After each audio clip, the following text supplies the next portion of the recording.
Apel gabungan Jumat pagi yang dipimpin oleh Sekda Kabupaten Manokwari Selatan, Dr. Hengki Fekiteu, di mana dirinya menyampaikan apa yang disampaikan Bupati kepada dirinya terkait pegawai negeri sipil untuk tidak melawan pimpinan. Pasalnya pimpinan adalah merupakan hal yang sangat penting yang harus dihargai. Bahkan dalam peraturan pun telah dimuat terkait menghormati pimpinan, baik gubernur, bupati maupun hal-hal lain. Dari halaman kantor Bupati Manokwari Jangan Selatan, melawan atasan. Anies TV melaporkan. Kita pegawai negeri, TNI Polri, dan juga di semua tempat kerja, melawan atasan itu adalah dosa paling besar. Sekalipun di Alkitab itu bukan itu yang paling besar, tetapi pada kita di pegawai, untuk pekerjaan dosa paling besar adalah melawan atasan.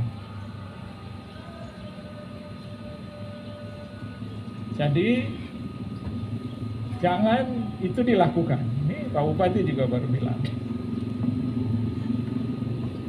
Hal yang sama pada CPNS, ya, CPNS dan PNS juga adalah pelanggaran disiplin berat kalau melawan atasan. Di PNS saja pelanggaran berat hukumannya apa?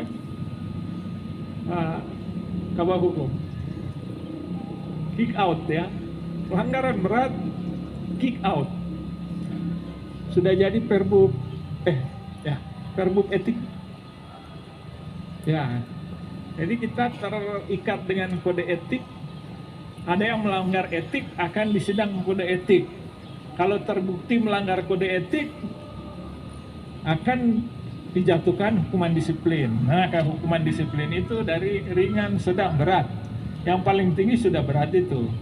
Yang ringan teguran. Hari ini kalau ada yang terlambat ditegur, itu lisan.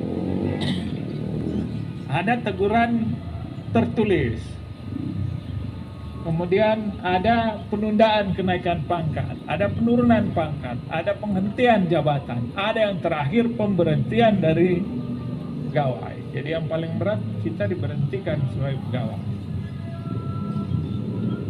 Yang Pak Bupati tekankan buat kita sekalian, jadi jangan ada gerakan-gerakan yang melawan atasan. Tidak menjalankan perintah itu melawan. Apalagi menunjukkan perlawanan secara fisik. Wah, ini brutal. Nah, apalagi kalian menunjukkan tanda-tanda melawan secara fisik. Itu betul-betul kalau disidang itu selesai. Kenapa tidak disidang? Kenapa selama ini tidak disidang padahal ada saja yang melawan? Ya, kita tahu konsekuensinya. Jadi kita tahu konsekuensinya, pegawai yang bersangkutan akan berhenti.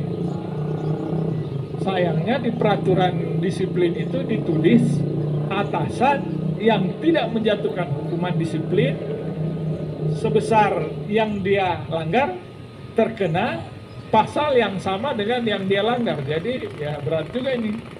Nah, karena itu terus kita sampaikan. Hari-hari ini ke depan mungkin pimpinan OPD juga, atasan, ingatkan ini. Yang pertama kita pelajari lagi ya peraturan disiplin. Baca lagi peraturan etika. Kalau perlu kita bikin diskusi-diskusi di kantor, bikin sosialisasi. Agar ke depan orang bisa paham. Jadi kita pegawai jangan bertindak seperti orang yang tidak terikat dengan aturan-aturan. Ada banyak yang aturannya kabur. Kalau kita sebenarnya aturannya jelas. Yang aturan-aturan kabur, ada profesi-profesi yang aturannya ya berubah atau tidak tegas. Tapi kita sudah tegas aturan-aturan. Tadi sekali lagi perhatikan itu disiplin, patuh pada atasan, jalankan semua aturan. Pegawai negeri yang melanggar aturan itu mulai dari undang-undang dasar, peraturan presiden, peraturan pemerintah, peraturan gubernur, peraturan daerah, peraturan kepala daerah, atau peraturan di kantor, itu semua undang-undang. Kalau ada tertulis SOP pun peraturan. Ada yang melanggar, diingatkan. Dan kita semua harus terbiasa berlatih berlatih karena panjang ini perjalanan. Yang ada di depan ini berlatih lama. Orang berdiri di apel di depan sini tidak bertambah gaji ya.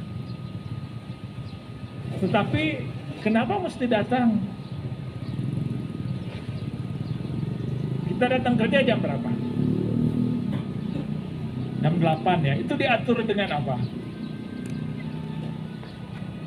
Jadi ada peraturan daerah tentang jam kerja. Jam 8, pulang jam berapa? Jam 3, itu sudah diatur. Itu aturan. Maka kita patuhi. Saya pun patuhi. Tadi Pak Bupati bilang saya posisi di BEM. Jadi semua kita patuhi. Kami hanya mau ingatkan, berlatih untuk kalian semua.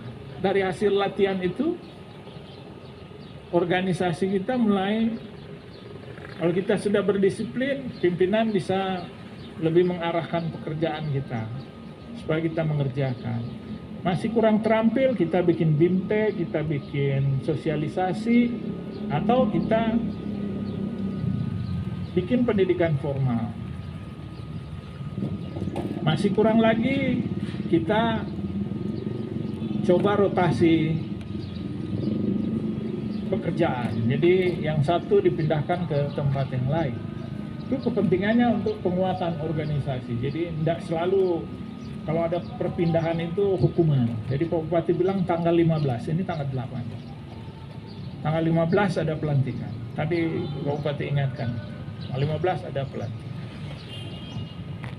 Yang pertama yang sudah disampaikan untuk kita di Sekda ya. Ada 9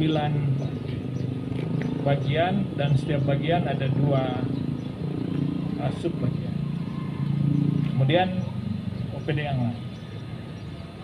Nah, yang adik-adik yang CP terus belajar, dan kadang kalian frustrasi lihat di tempat kerja, tapi kalian belajar sabar. Kalau tidak ada pekerjaan, baca saja, baca aturan, baca ketentuan.